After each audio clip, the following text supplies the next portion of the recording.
Hello জনগণ, সবাইকে স্বাগতম। আশা করি সকলেই ভালো আছেন।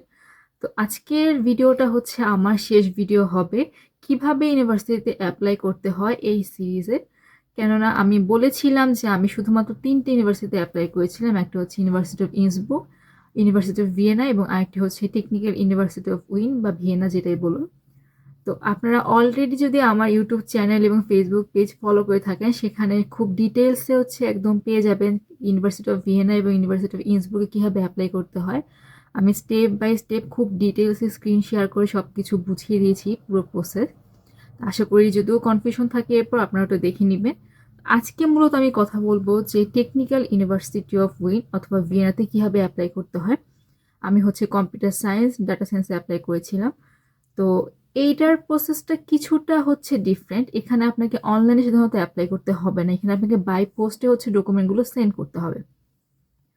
তার জন্য প্রথমে আপনাকে যেটা করতে হবে সেটা হচ্ছে টেকনিক্যাল ইউনিভার্সিটি অফ ভিয়েনার যে পেজ আছে, ওয়েবসাইট, সেখান থেকে হচ্ছে আপনাকে একটা ফর্ম ডাউনলোড করতে হবে। আমি ফর্মটা আপনাদেরকে দিয়ে দিব। সেই ফর্মটা আপনাদেরকে ফিল আপ করতে হবে। ফিল আপ করার সাথে সাথে ওই ফর্মের সাথেই আরও কিছু ডকুমেন্ট আপনাদেরকে হচ্ছে সেন্ড করতে হবে ইউনিভার্সিটি অ্যাড্রেসে।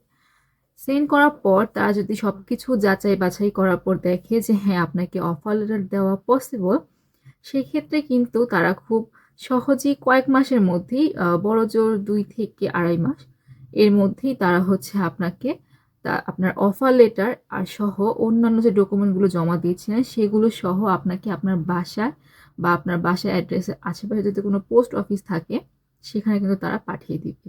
তো আপনাকে কষ্ট করে হচ্ছে অনলাইনে বারবার খোঁজ নিতে হবে না। টোটাল প্রক্রিয়াটাই হচ্ছে বাই পোস্টের মাধ্যমে হয়। তো আমি দেখাচ্ছি। আমাকে আসলে এই যে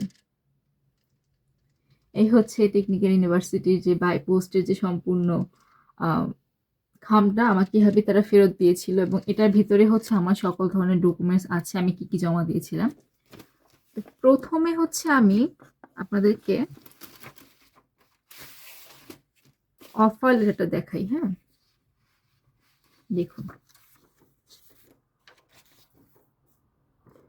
এই হচ্ছে সাধারণত অফার লেটার, দেখতে এমন হয়। এটা জার্মানে লেখা, ফার্স্ট অ্যান্ড সেকেন্ড পেজ।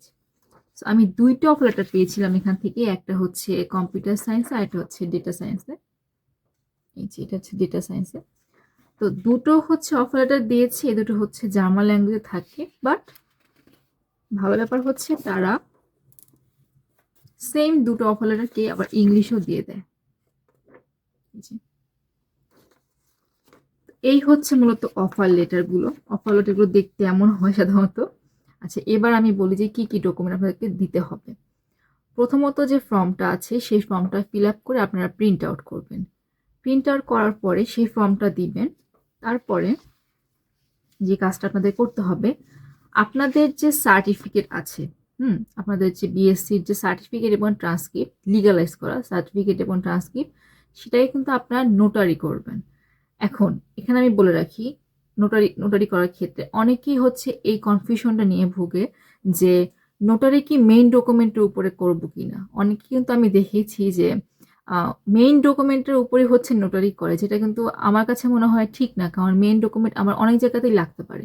সেক্ষেত্রে আমি যে কাজটা সবসময় করে থাকি এবং আমার কাছে মনে হয় এটাই করা উচিত, সেটা হচ্ছে আমি সবসময় মেইন ডকুমেন্টের একটা ফটোকপি বের করি।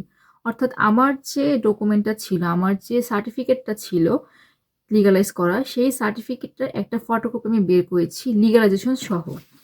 দেখুন, এই যে লিগালাইজ সহ, এটা হচ্ছে ফটোকপি, আমার সার্টিফিকেটের ফটোকপি। ঠিক আছে, এই ফটোকপিটাকে হচ্ছে আমি নোটারি করেছি। এই যে নোটারি করলে আপনারা দেখবেন এই যে লাল একটা নোটারি সাইন দেওয়া হয়, এটাই কিন্তু নোটারি বোঝায়। হ্যাঁ, আমি এই কাজটা করেছি। আমার ট্রান্সক্রিপ্ট এবং হচ্ছে সার্টিফিকেট এগুলোর হচ্ছে ফটোকপি করেছি, ফটোকপির উপরে হচ্ছে আমি নোটারি করেছি। আমি কিন্তু মেইন কপির উপরে কখনোই নোটারি করিনি। সো এক্ষেত্রে হচ্ছে এই যে আমার সার্টিফিকেট এবং হচ্ছে আমার ট্রান্সক্রিপ্ট, এই যে ট্রান্সক্রিপ্ট, এই দুটো হচ্ছে আমি নোটারি করেছি। নোটারি করা ট্রান্সক্রিপ্ট এবং নোটারি করা সার্টিফিকেট জমা দিবেন। এবার আপনার যতগুলো রিকমেন্ডেশন লেটার আছে, মানে আপনি ইউনিভার্সিটি থেকে আনতে পেরেছিলেন, আমি 3টি কালেক্ট করতে পেরেছিলাম, আপনি যতগুলো পারেন, একটা বা দুটো, সেটাই হচ্ছে আপনি জমা দিবেন। তো আমি 3টা রিকমেন্ডেশন লেটার দিয়েছিলাম, আপনার ক্ষেত্রে 2টো হতে পারে, এটা খুব একটা বেশি ম্যাটার করে না, দিলেই হয়। রিকমেন্ডেশন লেটার দিবেন। এরপর যে কাজটা করবেন সেটা হচ্ছে ইউরোপা সিভি। আমি দেখাচ্ছি, এই হচ্ছে ইউরোপা সিভি। এটা ছিল আমার ইউরোপা সিভি। এবং এই ইউরোপা সিভি নিয়ে অনেকের অনেক বেশি কনফিউশন থাকে যে সিভি কয় পেজের হবে, সিভিতে আমি লোগো ইউজ করবো কি না, অনেক প্রশ্ন থাকে। সেক্ষেত্রে আমি বলবো ইউরোপা সিভি আপনি যখনই যেখানে জমা দিবেন অবশ্যই আপনাকে লোগো ইউজ করতে হবে, কারণ যেহেতু এটা ইউরোপা সিভি, লোগো না থাকলে মানুষ কীভাবে বুঝবে এটা ইউরোপা সিভি। সুতরাং আপনাকে লোগো ইউজ করতে হবে এবং সর্বোচ্চ চেষ্টা করবেন 3 পেজের মধ্যে হচ্ছে ইউরোপা সিভিটা হচ্ছে কমপ্লিট করার। এখন অনেকেই জিজ্ঞেস করে থাকে যে আমি সিভিতে, ইউরোপা সিভিতে আসলে কি কি ইনফরমেশন দিব বা কি কি দিব। আপনার নিজেকে রিপ্রেজেন্ট করার জন্য যা যা ইনফরমেশন দেওয়া লাগে আপনার সিভিতে আপনি তাই দিবেন। মনে করুন এটা একটা জবের জন্য আপনি সিভি যেরকম তৈরি করেন কিছুটা এরকম, তো সেই ক্ষেত্রে আপনার একাডেমিক লাইফে যা যা অ্যাচিভমেন্টস আছে বা আপনি যদি কোনো পেপার পাবলিশ করে থাকেন, প্রজেক্ট করে থাকেন, সব কিছু আপনি এখানে ডিটেলসে ব্যাখ্যা করে দিবেন। ঠিক আছে, এটা নিয়ে কোনো ঘাবড়ানোর কিছু নেই যে কী কী দিতে হবে না দিতে হবে। আর যদি আপনার এগুলো কিছু নাও থাকে তাও কোনো সমস্যা নেই, আপনি সুন্দর মতো আপনার একটা সিভি তৈরি করে তাদেরকে দিবেন। সেখানে হচ্ছে আপনার ডিটেলসের মতো থাকবে যে আপনি কোথা থেকে পড়াশোনা করেছেন, আপনার অথবা কোর্সে কি কি পড়ানো হয়েছিল, বা আপনার সামনে কি কি ইন্টারেস্ট আছে, কি কি নিয়ে কাজ করার ইন্টারেস্ট আছে, বা আপনি যদি কাজ করে থাকেন কিছু নিয়ে কখন করেছিলেন, কোথায় করেছিলেন, বা যদি কখনো ভলেন্টিয়ারি করে থাকেন সেগুলো কোথায় করেছিলেন, এরকম ছোট ছোট কিছু ডিটেলস। অথবা যদি আপনি অনলাইনে কোনো কোর্স করে থাকেন সেগুলো কিন্তু আপনি সিভিতে অ্যাড করতে পারবেন। সুতরাং নিজেকে প্রেজেন্ট করার জন্য, সুন্দরভাবে প্রেজেন্ট করার জন্য যা যা দেওয়া আছে আপনি সিভিতে তাই দিবেন। এগুলো ইউরোপা সিভি নিয়ে। আর অবশ্যই ইউরোপা সিভিতে কিন্তু আপনারা লোগো ইউজ করবেন, আপনাদের নিজের একটা ছবিও ইউজ করবেন। এটা নিয়ে জানি পরবর্তীতে আর কারো কোনো কনফিউশন না থাকে। এবার হচ্ছে আমি যেহেতু এখানে এমওয়াই দিয়ে অ্যাপ্লাই করেছিলাম, আমি কিন্তু আইএলটিএস দিয়ে এখানে অ্যাপ্লাই করিনি। আমি আগেই বলেছিলাম যে অনেক ইউনিভার্সিটি আছে যে এমওয়াই অ্যাকসেপ্ট করে, সেখানে university of Vienna, university of Innsbruck এবং টেকনিক্যাল ইউনিভার্সিটি অফ ভিয়েনাও কিন্তু হচ্ছে এমওয়াই অ্যাকসেপ্ট করে। তো আমি হচ্ছে একটা এমওয়াইয়ের কপি দিয়েছিলাম এবং এই এমওয়াইয়ের কপিও কিন্তু আমি নোটারি করিয়েছি। ঠিক আছে, অর্থাৎ আপনি টেকনিক্যাল ইউনিভার্সিটিতে যে ডকুমেন্টগুলো পাঠাবেন সবগুলো ডকুমেন্টই কিন্তু নোটারি করে তারপরে পাঠাবেন। এখানে কোনো ডকুমেন্ট নোটারি ছাড়া পাঠাবেন না। পরবর্তীতে আমি যেটা করেছি যে আমি যে আমার সার্টিফিকেট এবং ট্রান্সক্রিপ্ট নোটারি করেছিলাম সেই নোটারি একটা ফটোকপিও হচ্ছে আমি দিয়ে দিয়েছিলাম। এই যে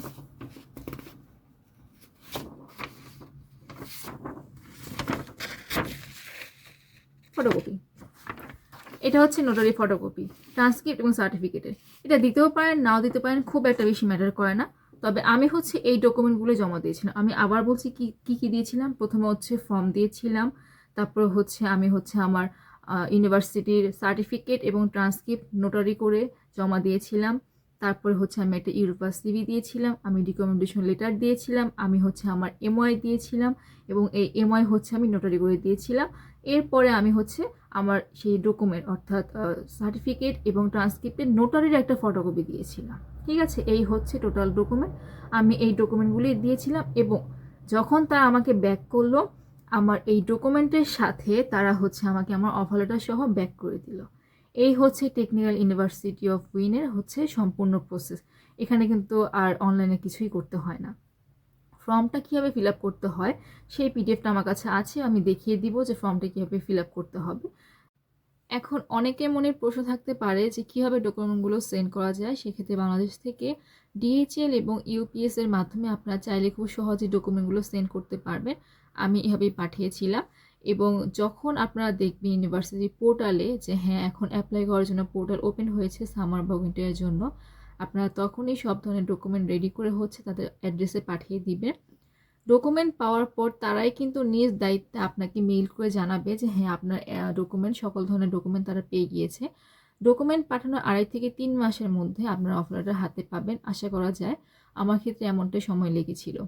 সো এটাই হচ্ছে ইউনিভার্সিটিতে অ্যাপ্লাই করার প্রসেস। এই প্রসেসটা আসলে খুবই সহজ, খুব একটা বেশি কঠিন না, কারণ এখানে খুব বেশি অনলাইনে ডকুমেন্ট অ্যাপ্লাই করতে হয় না, দিতে হয় না। বাই পোস্টের মাধ্যমে ডকুমেন্টগুলো সব পাঠিয়ে দিতে হয়। তো এটা হচ্ছে আমার ইউনিভার্সিটি কীভাবে অ্যাপ্লাই করতে হয় সেইগুলোর জন্য শেষ ভিডিও। এর পরবর্তীতে আমি স্টেপ বাই স্টেপ ফলো করে যে স্টেপটা আসবে সেই স্টেপ নিয়ে হচ্ছে পরবর্তীতে একটা ভিডিও বানাবো, যে এরপর আপনারা ভিসা কীভাবে ফেস করবেন, ইন্ডিয়ান ভিসার জন্য কি করবেন এবং অ্যাম্বাসির জন্য আপনাদের কী কী ডকুমেন্টস গোছাতে হবে। এর পরবর্তীতে আপনাদের জন্য সবচেয়ে বেশি গুরুত্বপূর্ণ যেটা হবে, যারা অলরেডি চলে আসার চিন্তাভাবনা করছেন বা আসবেন সামনে, আসার পর তাদের কী ধরনের ডকুমেন্ট গোছাতে হবে এটা সম্পূর্ণ ভিডিও কিন্তু আমি দিয়ে দিব। আশা করি সকলেই সাথেই থাকবেন এবং এরপরও যদি কোনো ধরনের প্রশ্ন আপনাদের মনে থেকে থাকে আমার পেজে অবশ্যই আপনারা নক করবেন, অথবা আমার ইউটিউব চ্যানেলে, অথবা আমার কমেন্ট বক্সে কিন্তু অবশ্যই আপনারা জানাবেন। সেক্ষেত্রে আমি আমার যতটুকু জ্ঞান আছে, যতটুকু নলেজ আছে তার মাধ্যমে চেষ্টা করবো আপনাদেরকে সাহায্য করার। তো এটা হচ্ছে মূলত সেই পিডিএফ ফাইলটা বা পিডিএফ ফর্মটা। এই ফর্মটা কিন্তু ফিল আপ করা খুবই সহজ, কারণ এখানে প্রত্যেকটা জিনিস ইংলিশেই লেখা আছে। তারপর আমি বলছি যে কোথায় কী লিখবেন। এই যে এখানে আপনি কোন সেমিস্টারের জন্য অর্থাৎ কোন সালের জন্য অ্যাপ্লাই করছেন সেটা লিখবেন, উইন্টার 24-25 যেটাই হোক, বা সামার 24-25। তারপরে এই যে এই ফিল্ডটা দেখুন যে ফর হুইচ স্টাডি।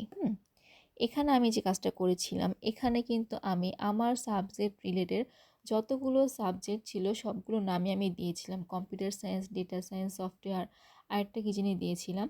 তো এরকম আপনারাও দেখবেন যে আপনাদের সাবজেক্টের সাথে মিল থাকে এমন কোন কোন সাবজেক্ট হচ্ছে এমএসসির জন্য হচ্ছে ওখানে দেওয়া আছে, পোর্টালে দেওয়া আছে, সেগুলোর নাম আপনারা লিখে দিবেন। সেখানে 1টা 2টো 3টা এরকম নাম আপনারা দিতেই পারেন যে আপনি এই কোর্সগুলোতে পড়তে চান বা এই স্টাডি এই ফিল্ডে স্টাডি করতে চান, এখানে আপনারা সেটা দিয়ে দিবেন। এবার এখানে হচ্ছে আপনার কিছু পার্সোনাল ইনফরমেশন দেওয়া লাগবে, যেমন এখানে থাকবে হচ্ছে আপনার লাস্ট নেম। লাস্ট নেম অর্থাৎ আপনার টাইটেল যেটা থাকে আর কি, এখানে হবে ফার্স্ট নেম। তারপরে এখানে হচ্ছে রেজিস্ট্রেশন নাম্বার, এটা আমাদের অ্যাভেলেবেল থাকে না তাই দিতে হয় না। তারপরে হচ্ছে ডিগ্রি কী ছিল সেটা দিতে হবে, বিএসসি, কোথায় কোন সাবজেক্টের উপর পড়েছেন সম্পূর্ণ লিখতে হবে। ডেট অফ বার্থ আপনার দিবেন, সিটিজেনশিপ হচ্ছে বাংলাদেশি। এবার এখানে আপনি মেল অর ফিমেল সেটা দিয়ে প্রেস করবেন। এবার এখানে হচ্ছে এই পার্টটাতে হচ্ছে আপনার বাসার অ্যাড্রেস দিতে হবে, আপনার বাসার সিটি কোনটা, পোস্টাল কোড কোনটা, আপনার কান্ট্রি কোনটা, এগুলো সব দিতে হবে, এগুলো খুবই নর্মাল। এখানে হচ্ছে আপনি ইমেল অ্যাড্রেস দিবেন এবং এখানে কি লিখেছে দেখুন, I was already enrol at an Austrian university, সেখানে আপনি নো দিবেন যেহেতু আপনি এনরোল না, এবং যদি এনরোল হয়ে থাকেন তাহলে রেজিস্ট্রেশন নাম্বার দিবেন। বাট এখানে নো দেওয়াটাই বেটার, কজ আমরা যেহেতু প্রথমে অ্যাপ্লাই করছি, আমরা সাধারণত এই সময় কেউ হচ্ছে রেজিস্ট্রেশন করা থাকে না অন্য কোনো ইউনিভার্সিটিতে। এরপরে এখানে যে দেখুন যে name all university attendance and dates, এটা অতটা লাগে না। ইউনিভার্সিটি এডুকেশন এটা হচ্ছে মানে আপনি আপনার ইউনিভার্সিটির নাম দিবেন আর কি। তারপরে মেজর ফিল্ড অফ সাবজেক্ট, তারপরে ডেট অফ গ্র্যাজুয়েশন, আপনার গ্র্যাজুয়েশন কবে কমপ্লিট হয়েছিল। এখানে আপনার বিএসসি যে ইউনিভার্সিটি সেটার হচ্ছে ডিটেলস এখানে থাকবে, যে আপনার ইউনিভার্সিটির নেম কী, তারপরে হচ্ছে আপনার মেজর কী ছিল, আপনার গ্র্যাজুয়েশনের ডেট কবে ছিল, এগুলো।